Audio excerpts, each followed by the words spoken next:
ছোট্ট একটা জীবন, তার মধ্যে কত পাওয়ার অপেক্ষা। আবার মাঝে মধ্যে ভাবি যা পেয়েছি তাতেই ভালো।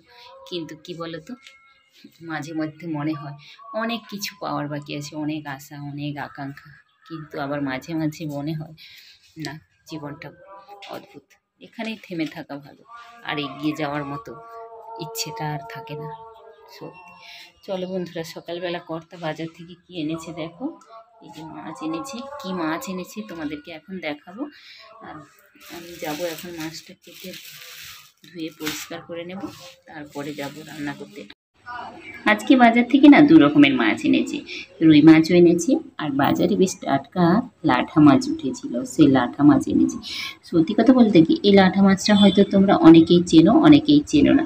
আমাদের গ্রামের দিকে এই লাঠা মাছ কিন্তু ভীষণ পাওয়া যায়, আর বেশ টেস্টি হয়। আমি যদিও খাই না, কিন্তু আমার কর্তা, আমার ছেলেরা খায়, খেতে ভীষণ ভালোবাসে।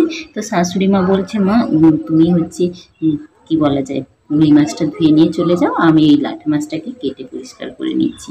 তো শাশুড়ি থাকলে সত্যি কাজের অনেকটা হেল্প হয়, কি না বলো? আমাদের তো অনেকটাই হেল্প হয়, শাশুড়ি বৌমা মিলে সকালের কাজগুলো বেশ হাতে হাতে করি, তাতে বেশ অনেকটা সময় কমও লাগে, আর কাজগুলোও বেশ তাড়াতাড়ি করে হয়ে যায়। কারণ সকালে আমাদের একটু কাজের চাপটা বেশি থাকে, ছেলের স্কুল থাকে, তো এই সকালের রান্নাটা আমাকে 10টা নয়, 9টা, 9:30টার মধ্যেই করে নিতে হয়, ছেলের যাওয়ার তাড়া থাকে বলে।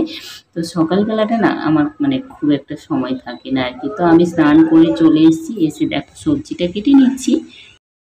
আজকে আমাদের বাড়িতে কি কি রান্না করব চলো তোমাদের সঙ্গে একটু শেয়ার করি। আজকে বানাবো হচ্ছে থানকুনি শাক, যেটা তোমরা অনেকেই চেনো। থানকুনি শাক দিয়ে আলু, কাঁচকলা, বেগুন দিয়ে রুই মাছের মাথা দিয়ে একটা তরকারি বানাবো। আর আমার ছেলে না সবজি খেতে একদমই পছন্দ করে না, তাও আমি কি করি বলো তো, বিভিন্নভাবে ওকে খাওয়ানোর চেষ্টা করি আর কি, যাতে ওকে সবজিটা খাওয়ানো যায়। সবজি না খেলে কখনো হয় বলো? আর এদিকে দেখো আমার সবজি কাটা হয়ে গেছে, আর গ্যাসে আমি মাছটা ভাজতে বসিয়ে দিয়েছি। রুই মাছ দিয়ে ঝোল বানাবো, আর না হলে তো ছেলেরা খেতে পারবে না, ঝোল না বা ডাল কোনো কিছু না থাকলে। তো রুই মাছের ঝোল হবে, এর সঙ্গে থানকুনি শাকের একটা তরকারি করব।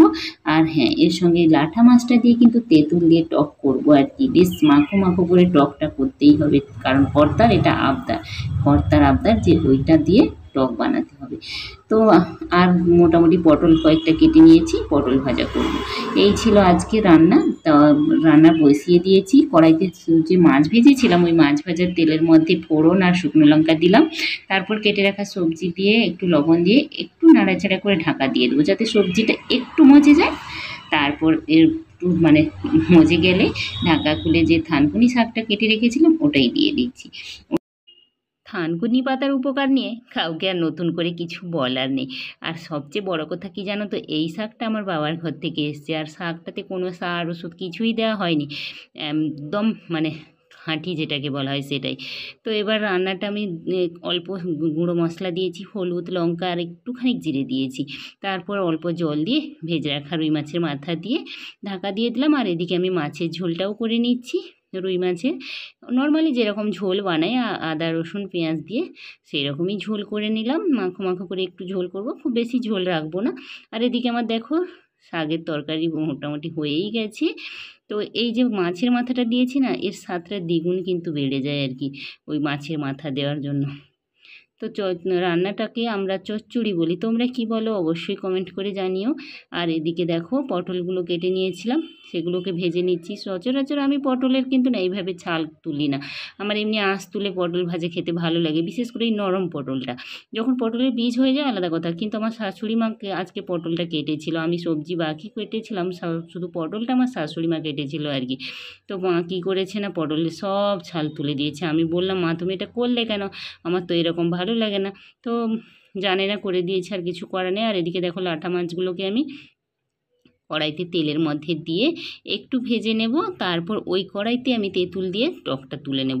আর দেখো রান্না কমপ্লিট, তারপর চলে এসেছি খাওয়ার টেবিলে, এখন সবাইকে খেতে দেবো। আর আজকে কী কী রান্না করেছিলাম বলেছি, এবার কেমন হয়েছে রান্নাগুলো তোমরা একবার দেখে নাও ঝটপট করে।